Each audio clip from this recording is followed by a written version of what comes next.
your nation, your province, your southern Alberta. From the heart of Lethbridge, it's Bridge City News Weekend Edition with Jeanette Roche. Hello, and thanks for joining us. 4 high school football players made their first court appearance Wednesday afternoon in Lethbridge Youth Court. They're being charged with sexual assault with a weapon, and forcible confinement. Police allege that on October 3rd, a 16-year-old football player on the same team was assaulted in the Chinook High School locker room after regular school hours by his 4 teammates, who are aged 16 and 17. Police say that it was not a random incident. A publication ban is in effect because all of the accused are minors, and the Youth Criminal Justice Act prohibits the release of their names. The case will be back in youth court on November 22nd. Now, following the incident, the Chinook Coyotes football season was paused for several weeks, but last week a glimmer of hope was restored for the remaining 50 team members when the school division allowed them to resume their practice schedule. However, it was short-lived as the team found out on Monday the rest of their season was canceled and they would not be allowed to compete in the playoffs. The Lethbridge School Division says the decision to not return to play was made in consultation with Kevin Cameron, who works with the Center for Trauma-Informed Practices. And following that evening, October 24th, about a dozen members of the canceled team showed up at the Lethbridge School Division Board meeting to read a statement about how canceling their season was not the right decision and could have detrimental effects on the remaining players.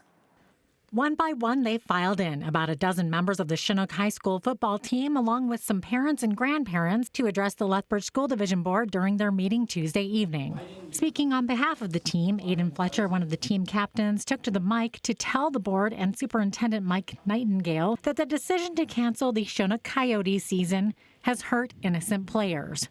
We cannot understand how punishing the innocent players sends the message that that hope has been received.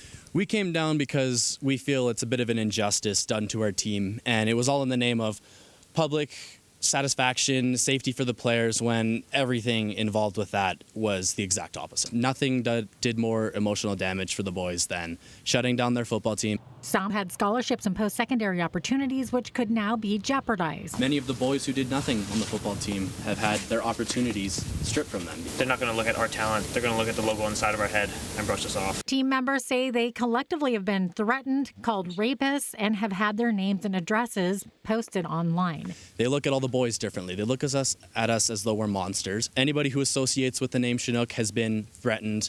Calling themselves brothers, they've bonded together in solidarity over the past 3 weeks. Fletcher says when the team found out Monday they would no longer be a team, everyone broke into tears. Hopefully, we were told football would start back up, and the second the administrators came in the room, we felt a drop and everyone knew what was coming. And many boys have not been able to return to school. It's been spotty attendance, again, because of the emotional hardship this has been for many of us. I feel like I speak for a majority of us when I say that once we got back to practice, there was an immediate feeling of like, this is healthy, this is normal, this is what we need to move forward and to, spring back from this. It honestly came as a very big shock to us to have our season canceled. A real injustice. Mel Fletcher, a retired educator and school administrator, also took to the podium during the school board meeting. He identified himself as a grandfather to 3 of the players and the father of one of the coaches. He expressed his disappointment in the school board to base their decision on the recommendations of one consultant. Our superintendent of schools should be making the decision, and the school board should be backing him up on the right decision. By shutting down this season, you've proven to our community that these kids are evil. They're all guilty of being something to fear and shun, and I'm sorry you've traumatized instead of helped. They've let us suffer. We've been muzzled dogs. We can't defend ourselves. To hear people just speak so strongly about things that they have no actual facts about, it hurt me a lot. Why didn't you come? The younger Fletcher says he also worries the next time something happens to someone, they might stay silent. For Bridge City News, I'm Jeanette Roche. Sexual assault is never okay anywhere or anytime. That is according to Christine Cassie, who is the CEO of the Chinook Sexual Assault Center in Lethbridge. Cassie says this is especially true when young people are involved. Cassie says sadly sexual violence is common with many age groups. We know that sexual assault is a crime of power and control, and is harmful. So I think what's really hard and really sexual violence at any age, it doesn't matter if you're 80 or if you're 16 or if you're 6, is something that's quite devastating. It's the most personal crime that can happen to a person. Up next, an Alberta MP has some choice words for how our public broadcaster is reporting the Israeli-Hamas conflict. But first, a quick break.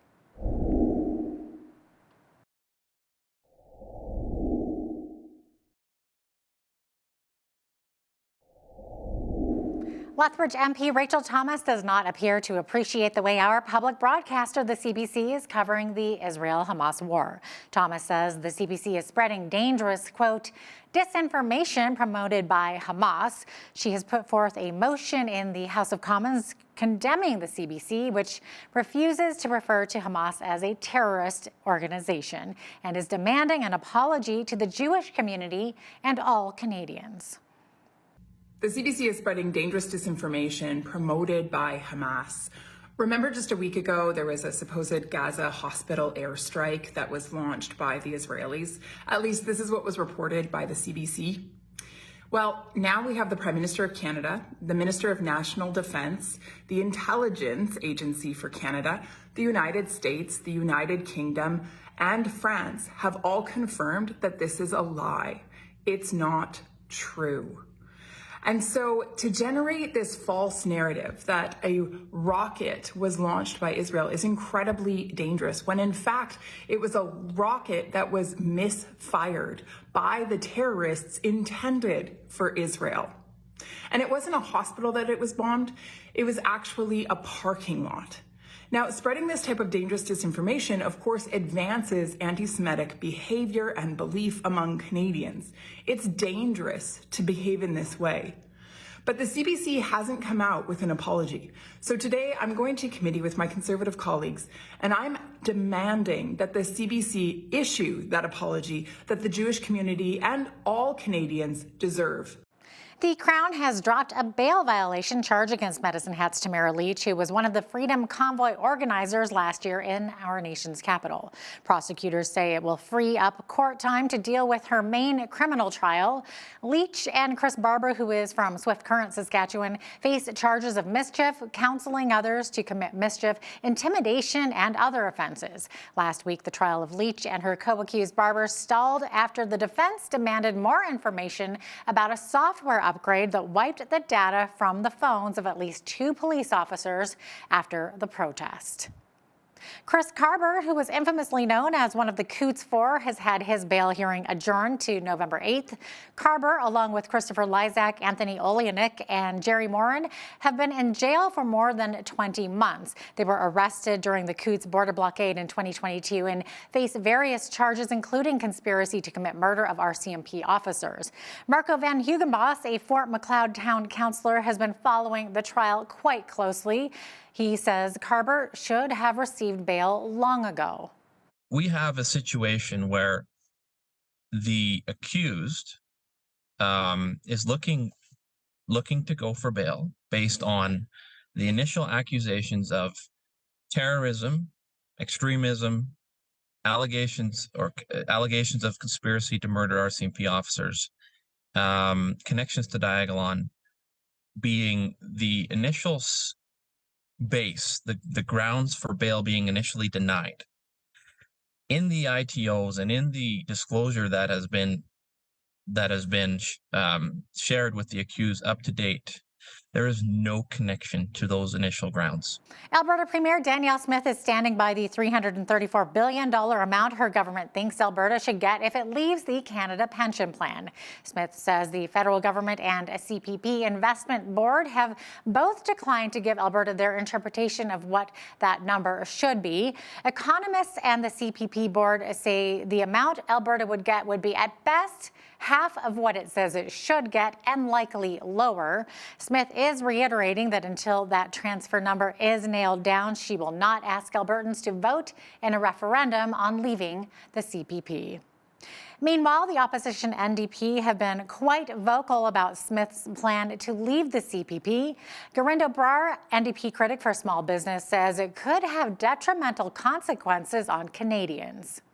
She is currently using $7.5 million of Albertans' tax dollars to campaign for this. Immediately following her announcement and every day since, Albertans, economists, and business leaders have raised their voices to oppose this very bad idea. Danielle Smith's horrible scheme to pull Albertans out of the Canada Pension Plan has far-reaching implications for businesses and investors in Alberta and across Canada. Recently, Goldie Hyder, the CEO of Business Council of Canada, said the possible departure of Alberta from the national plan could have unintended consequences, such as affecting the interprovincial mobility of workers. Coming up, we'll have more on Premier Smith's plans for the pension plan, as well as how she's getting pushback from federal leaders, including the Conservatives. We'll be right back.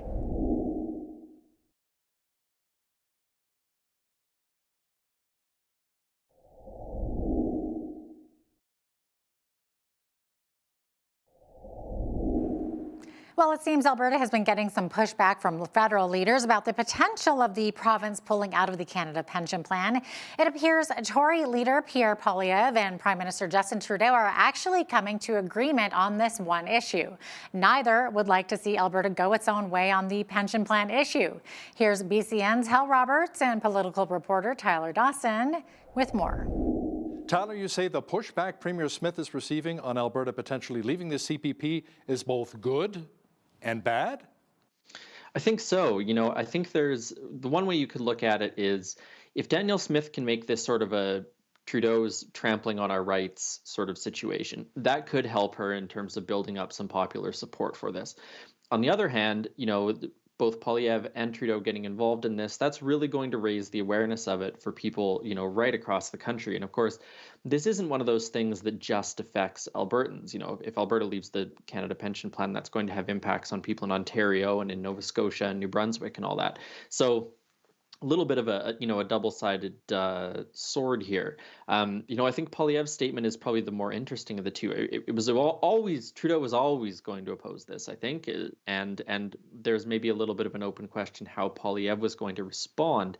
Now, I do think that he didn't have much choice. You know, if you want to be prime minister, I mean, it's probably just, you know, the brutal reality that you have to support the Canada Pension Plan.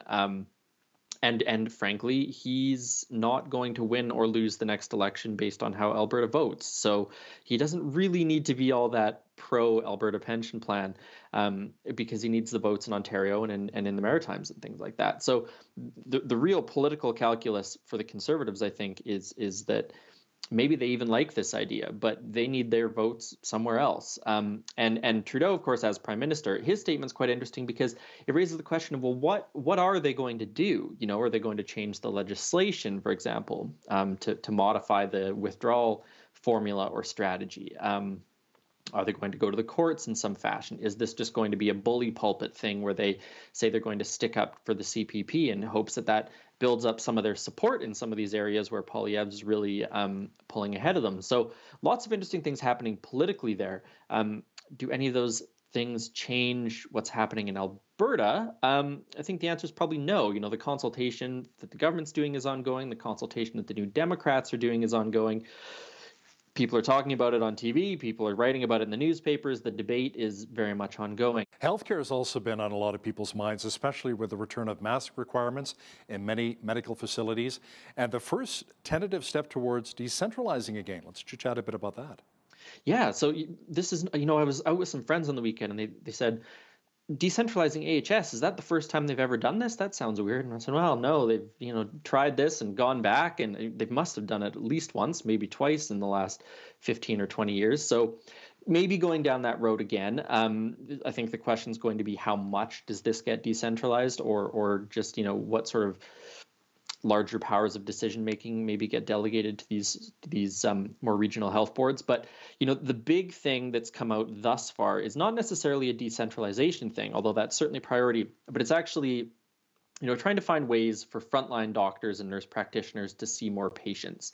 The government last week, I think it was, put up quite a bit of money towards administrative support for frontline physicians. So, if you run a doctor's office, you're seeing patients, you spend a good chunk of your day sitting and doing paperwork, filling out forms and updating the patient files and things like that. And so part of what they want to do is get in some of these support staff for doctors that's going to, free them up a bit to see some more patients. And part and parcel of that is going to be changing some of the billing codes so that nurse practitioners could open their own clinics, because nurse practitioners can already do a good amount of the work that a family physician does. But the billing codes apparently just don't exist for them to do some of these things. So there's going to be some, I would say, tweaks, or maybe the fair way to put it, at the frontline level that ought to increase some of the access that Albertans have to sort of frontline family general practitioner sort of medicine. But certainly this is very much an open file at the moment. There's a lot of talk about this. The reports that came back on some of the modernizing of AHS. So I do think we're going to see quite a bit of changes or proposed changes coming. And of course, that's going to be a big political hot potato because the NDP loves the healthcare fight. They love to be able to say, look, they're going to privatize your healthcare. This is going to weaken the Medicare system and all that. So I think it's going to be interesting to see from sort of a practical standpoint what comes up, but also the politics of it I would expect to be fairly fiery, shall we say. It's clear that many have an issue with Alberta pulling out of the pension plan, but are there other provinces who, like the Alberta leaders, are having their own issues with Ottawa? We'll be right back with more about that.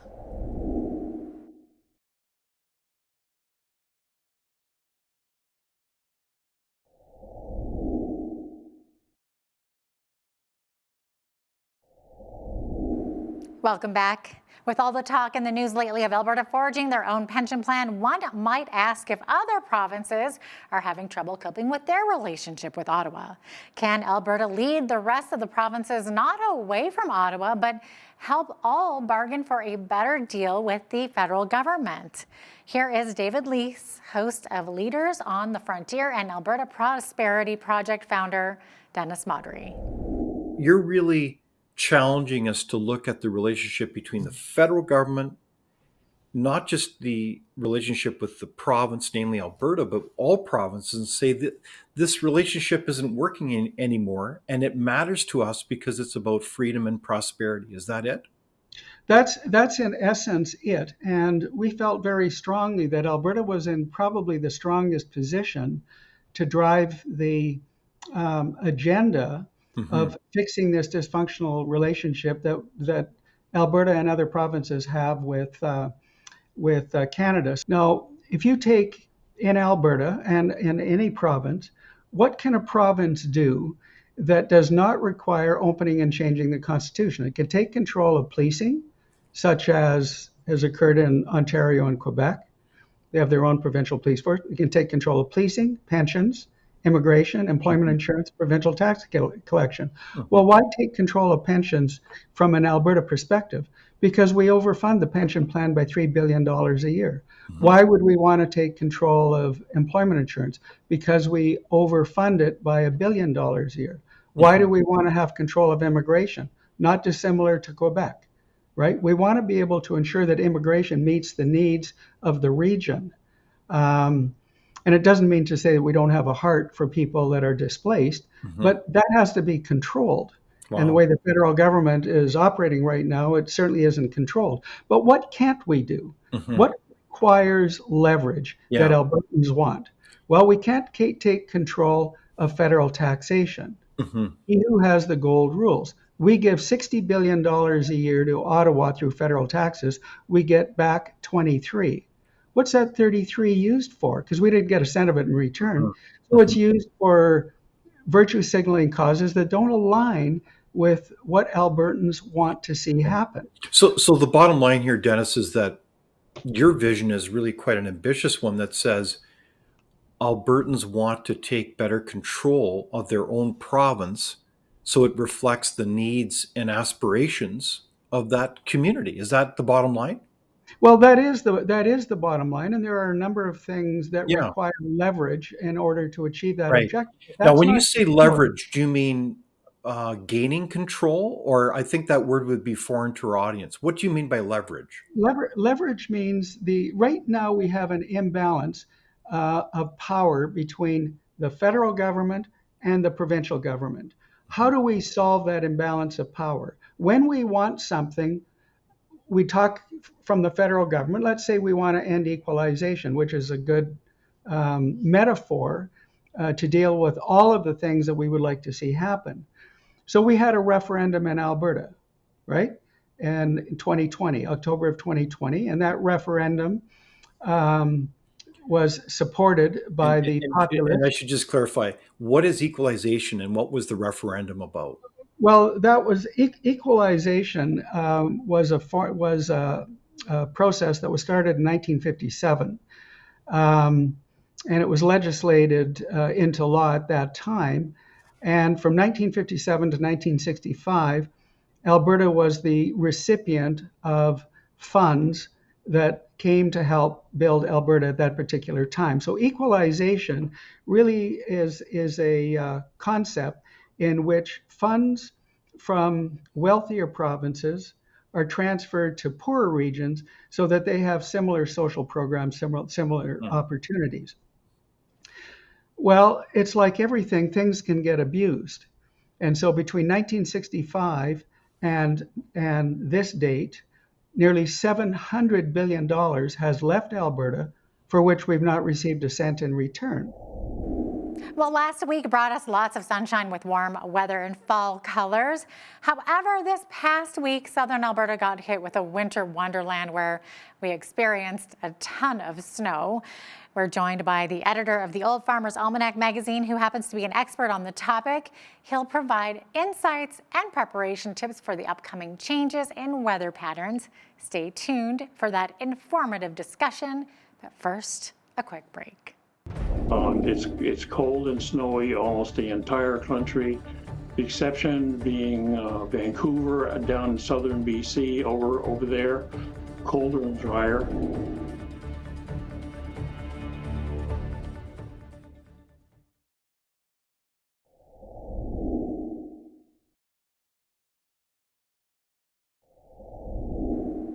With all the crazy winter-like weather the prairies have seen this past week, it might have some of us wondering, is the snow here to stay? And what will our upcoming winter actually look like? Well, I recently had a conversation with Jack Burnett, the editor of the Old Farmer's Almanac magazine, and here's what he had to say about our upcoming winter and how communities can prepare for the weather patterns. Take a look. Okay, so we're all curious about this. How does the coming winter look? Are we in for a rough season? Well, it depends on what you like, Jeanette. That's but we're looking for a lot of snow. That's about the most succinct way I can put it. I've been doing this for many years. I've seen many Old Farmer's Almanac predictive maps for Canada, winter maps. I don't believe I've ever seen one that has more weight on it.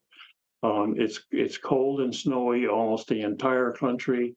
The exception being Vancouver, down in southern BC, over there, colder and drier, and also way out in Newfoundland and Labrador, milder and a little bit wetter. What key factors and indicators does the Almanac consider when predicting winter weather?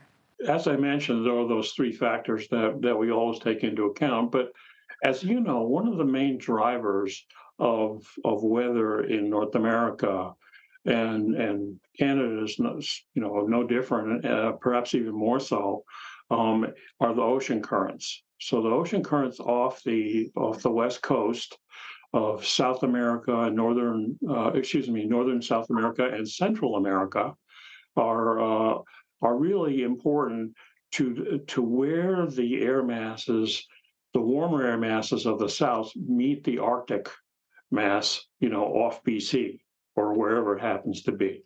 So right now, as you know, we have an El Nino forming that's formed out there, which means warmer water. And so what happens is that as that gets up a little bit closer, it butts up against the Arctic air, and it sets up kind of like a wave pattern, which will tend to drive storms into Canada, especially. It affects the jet stream, again, as you know. So that's one of the main drivers. And actually, I should say that in the Old Farmer's Almanac Canadian edition with the yellow cover, we actually have a fairly substantial article called Current Events, which is all about ocean currents. Very interesting. Okay, so you mentioned a lot of snow this winter. Any predictions on anticipated precipitation levels in the various parts of the country, and how would they impact local communities? Well, that's an excellent question.